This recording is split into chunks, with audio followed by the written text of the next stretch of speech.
A minhocultura ou vermicompostagem é o processo de reciclagem de resíduos orgânicos com a utilização de minhocas. Desde 1968, a Embrapa Agrobiologia pesquisa o assunto para a utilização na agricultura. A minhocultura tem várias aplicações e adapta-se muito facilmente tanto ao campo como ao meio urbano, tendo dupla função: a produção de humus e a produção das minhocas. A comercialização de ambos pode complementar a renda familiar e contribuir para a reciclagem de rejeitos que poluem o ambiente. A minhocultura requer boa disponibilidade de resíduos orgânicos na propriedade ou o mais próximo possível. No caso da propriedade agrícola, o esterco bovino é o mais utilizado, porque é de fácil manuseio e as minhocas se adaptam muito bem. Mas também podem ser utilizados estercos de cavalo e de coelho.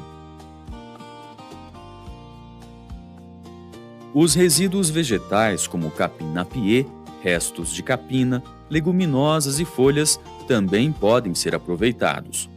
Quem está na cidade pode utilizar resíduos domésticos, como casca de vegetais e frutas, cozidos ou não, guardanapos de papel e todos os tipos de resíduos orgânicos que normalmente vão para a lixeira.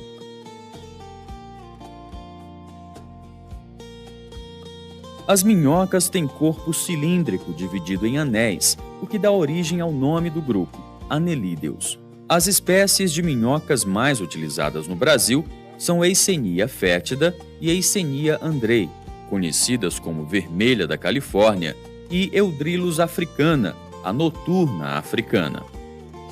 A vermelha da Califórnia é menor e permanece no canteiro mesmo na falta de alimento. A noturna africana atinge tamanho maior e pode ser interessante para comercialização, mas por ser mais adaptada à escavação, foge com mais facilidade. A preferência por uma ou outra fica a critério do produtor.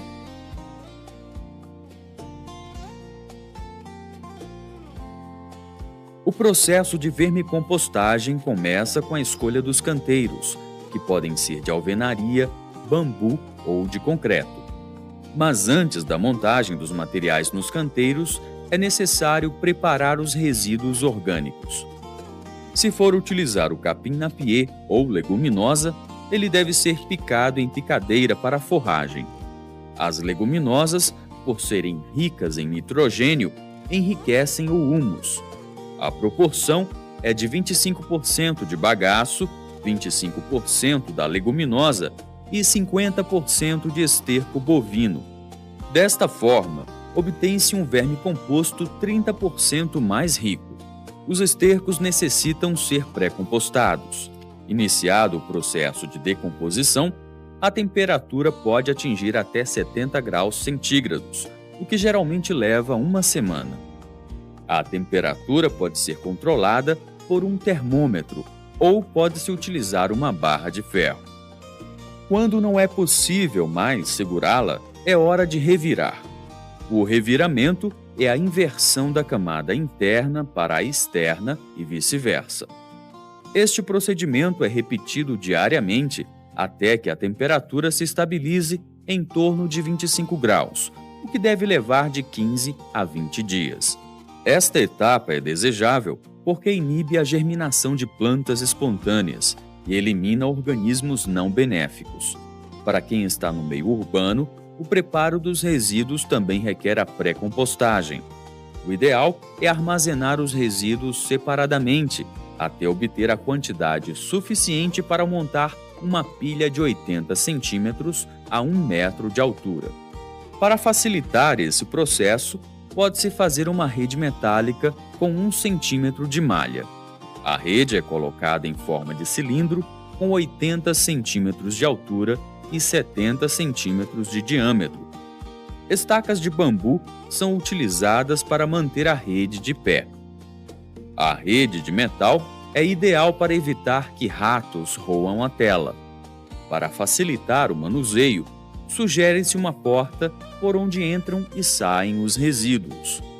Com a enxada, revire superficialmente a terra no local onde será montada a pilha da compostagem para que a primeira camada de resíduos entre em contato com os micro-organismos do solo. A montagem da pilha é realizada alternando-se os diferentes tipos de resíduos. A cada camada montada, deve-se irrigar sempre. Isto é fundamental para dar condições aos micro-organismos de transformarem e decomporem os resíduos. Após mais ou menos 30 dias, as minhocas podem ser colocadas no local. A montagem dos canteiros é simples. Os resíduos orgânicos já previamente preparados são acondicionados nos diversos tipos de canteiros e as minhocas são colocadas lá. Outra forma de produção do vermicomposto é o método utilizado em países como Cuba, Argentina e Itália.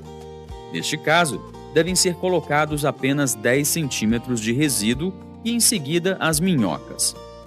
A cada semana, colocam-se mais 10 centímetros, até atingir 60 centímetros ou passarem-se 3 meses. Ao optarmos pela colocação dos resíduos em camadas, as minhocas elas vão ter alimento permanentemente. Com isso, maior chance de completar todo o ciclo de reprodução e a capacidade de se adaptar a diferentes tipos de resíduos.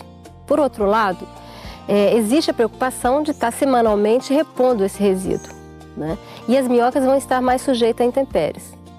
Quando a gente faz a opção pela formação dos canteiros de 30 centímetros, não há mais a preocupação da colocação semanal de novos resíduos. Por outro lado, ao longo do processo, as minhocas elas vão emagrecendo e não tem chance de completar todo o seu ciclo de reprodução. Depois de colocar as minhocas, o material deve ser coberto com capim-napier ou folhas de bananeira para manter a umidade e proteger as minhocas da luz.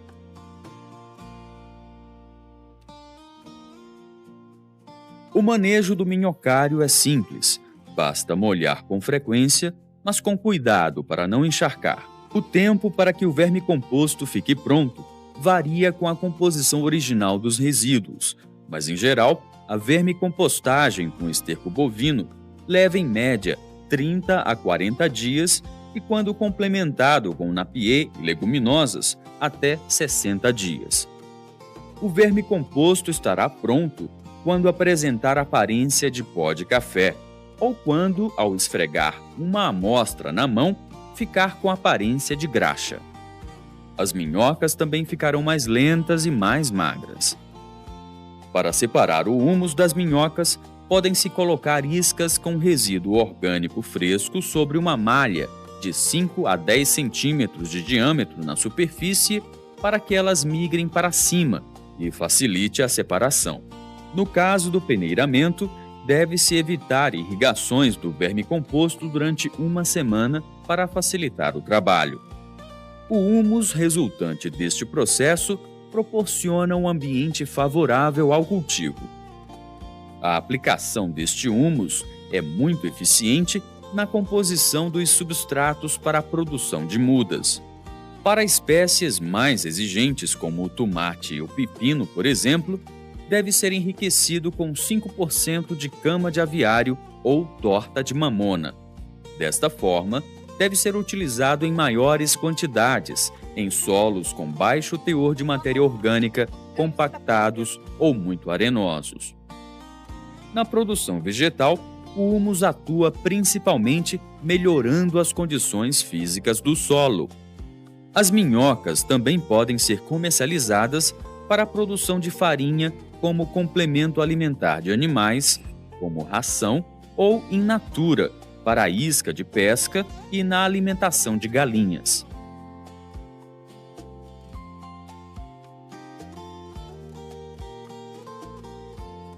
As instalações necessárias para a criação de minhocas vão depender da quantidade de humus que se deseja produzir e das condições de investimento. Os canteiros de bambu têm a vantagem de serem feitos com material de fácil disponibilidade e ainda possibilitar melhor a aeração e temperatura mais amena para as minhocas.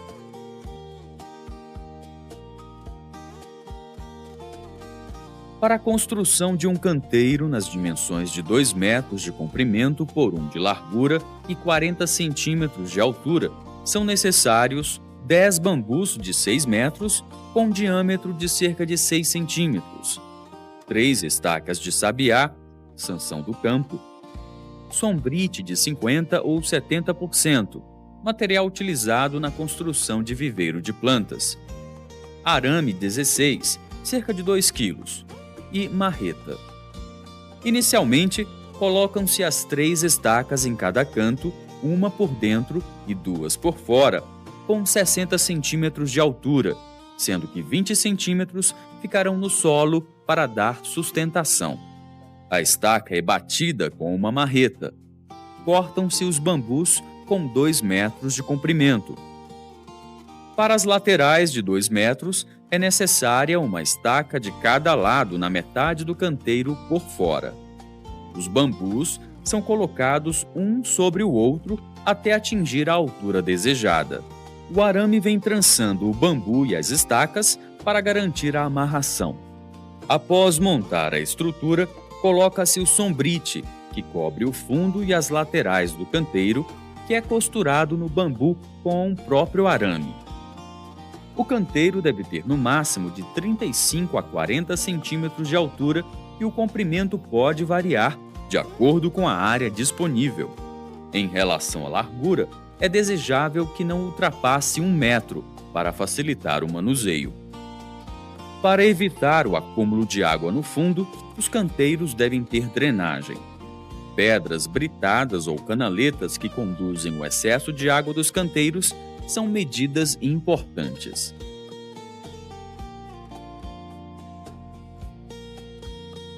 No caso dos canteiros de alvenaria, o fundo pode ser confeccionado dirigindo o caimento para o meio do canteiro. Nessa canaleta é colocada uma proteção para evitar a queda das minhocas, mas permitir a saída do líquido. O humus líquido é direcionado por um cano e recolhido num recipiente. O humus líquido pode ser reutilizado no próprio canteiro das minhocas. Com relação à quantidade de minhocas a serem utilizadas no canteiro, recomenda-se 1 litro para cada metro quadrado.